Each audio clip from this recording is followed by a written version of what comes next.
Welcome back to the Hot 7 Nightly News. The Castries market is set to get a much-needed facelift in the coming weeks. Relocation of vendors is slated for the next 2 weeks to clear the way for an estimated 3-month-long project to create a market that is in keeping with the island's top-notch tourism offerings.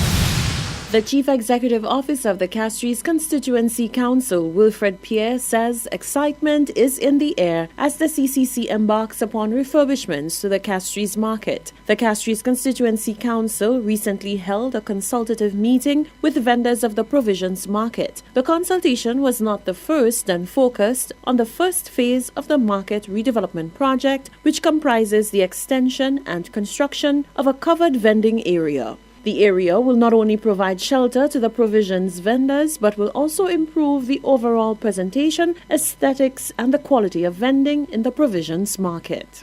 Well, as you know, we implementing the Castries redevelopment program. That's a program which one of the aspects of that program is the relocation of vendors with the view to provide better accommodation for them. They recognize that after the project is finished, they would have a facility and they would benefit significantly from having a facility that they would be proud of. I mean, it would have proper sheltering for them. And they've seen some of the pictures and things. So they're very satisfied. The plans for the refurbishments will result in the relocation of the market vendors to the old fire station. Pierre says the relocation will likely take place in the next 2 weeks. What we're going to provide them, since it's a little inconvenient for them to move, is to provide them with some incentives, okay?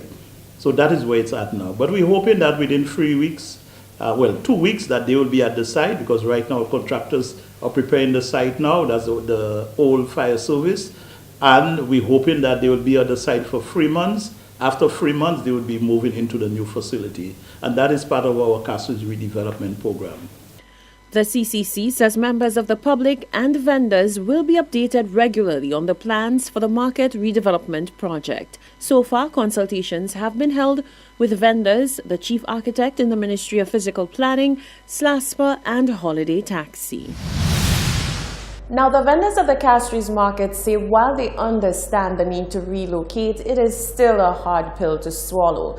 The short-term measure is needed to facilitate refurbishment of the Castries market.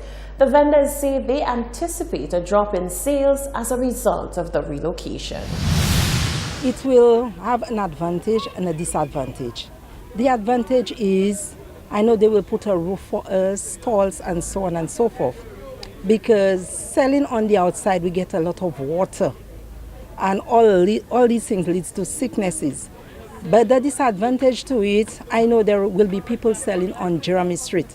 And being we are way down by the police station, I assume some people will not want to go right there. But if they get the things right there on Jeremy Street, they'll just buy it and go. So we'll have less sale than we are having now. And that is the disadvantage that we'll be having. I mean, you know, the market is in a mess, so then nothing, you just want the best, actually. So then you just have to bear with them until things is okay for us to get back in our own space in the market and for us to sell back again. Because where they're going to shift us, it's going to be a difficult place, because some of your customers will not know where you are. Some of the customers will be coming into the market and shop, and when they come in, they will not see no vendors, you know. So then it's a win-win lose. It's a win-win and a time you lose. So that's how I see it. Well, by all means, still like I told you, because c'est pas tout le monde qui a implanté là, c'est pas tout le monde qui a allé là. One time I happen, c'est Jean Bochimé qui a été sur toute manière c'est là I told you, but tu can aller. Because of le market la kay fini ou kay vle le market la sou pa lan ba la peut-être ou pas stand en chance pour dans le market la so primaire pour aller passer obéissance face au désobéir. La pas dire bon mais nous pas notre chose nous pour aller puis moi besoin yo manger ici avant nous puis condition nous pas pour ici. Elle a pris en charge glo ka couvert nous ici tout dans ba nous ka glo bon moi même apprécier ça yo fait bon nous. Yo dit nous c'est pour 3 mois depuis c'est pour 3 mois pas de problème. Moi, je travaille sans bon bail, parce que par dit nous en soleil là, à la pluie, nous après la pluie, nous après soleil. So ça c'est un bon bagage que j'ai l'air pour faire. Na supporter pour faire 100%. The only problem I have is to take us from by the market to bring us in the old fire station. And the umbrella they're talking about to bring down there, it's not good.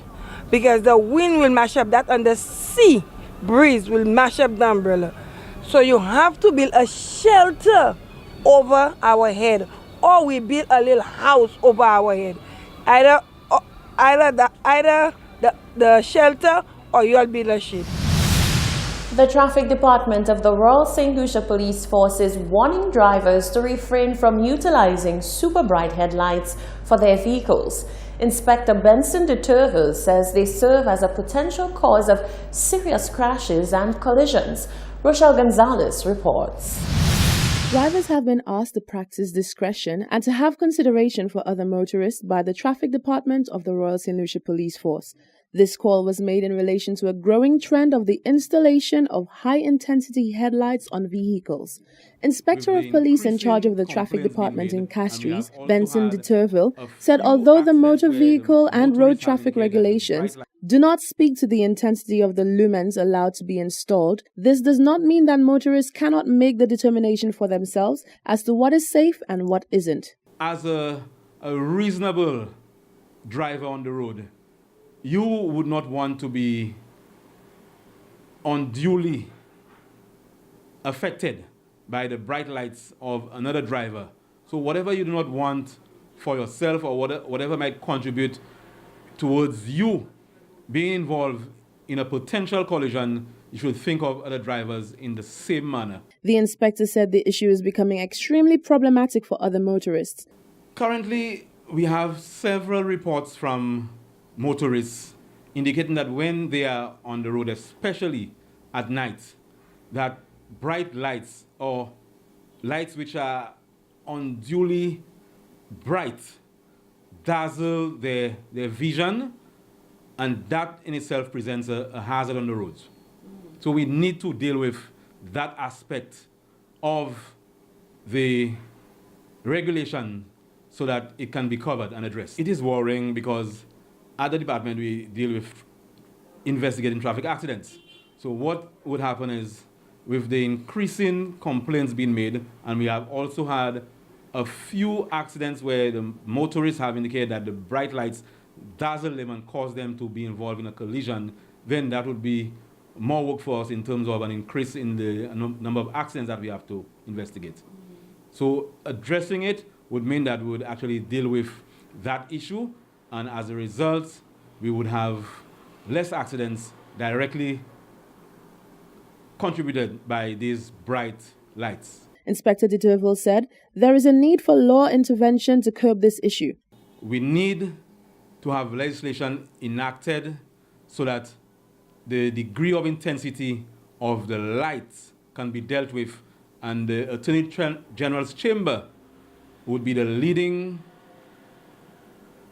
department to actually make provision for that in the legislation.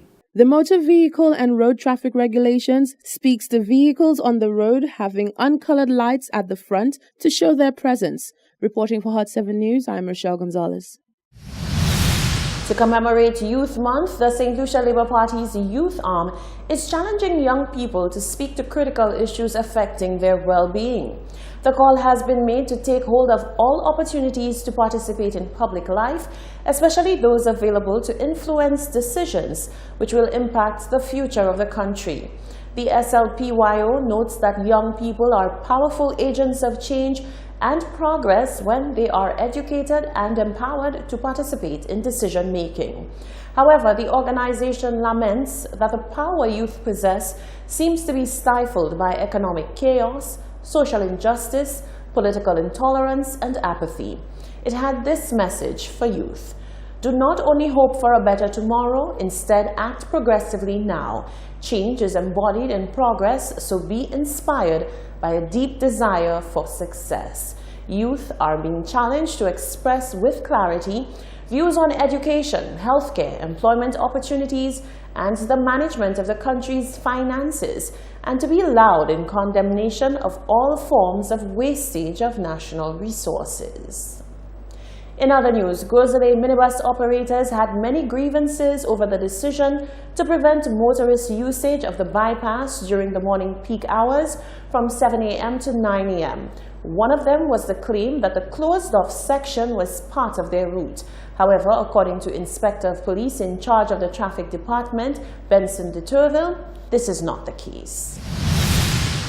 It is an offense to go off-route, and that is stipulated in the Motor Vehicle and Traffic Regulation. So anyone who goes with the emplates who goes off-route from the 1A route, which is the Gozele and other areas in the north, will be committing an offense by using any other route apart from that which is designated along their route, which is using the Gozele to Castries Highway. But now the bus drivers, they actually said that, from the Gozele Minibus Association, they said that this route is part of the... Exactly. It is part of the designated route. That is not so. And the intention was never to have that bypass used by the motor omnibuses. No.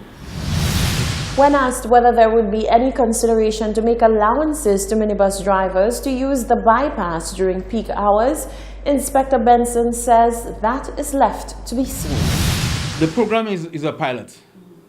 And at the end of the pilot, we would be having a sit down and reviewing what actually obtained during the pilot program. And if we see that there is a need to make any changes or amendments to what we have actually designed as part of the pilot, we will do so. Minibus operators of the A1 Gozele to Castries route are not affiliate members of the National Council on Public Transportation.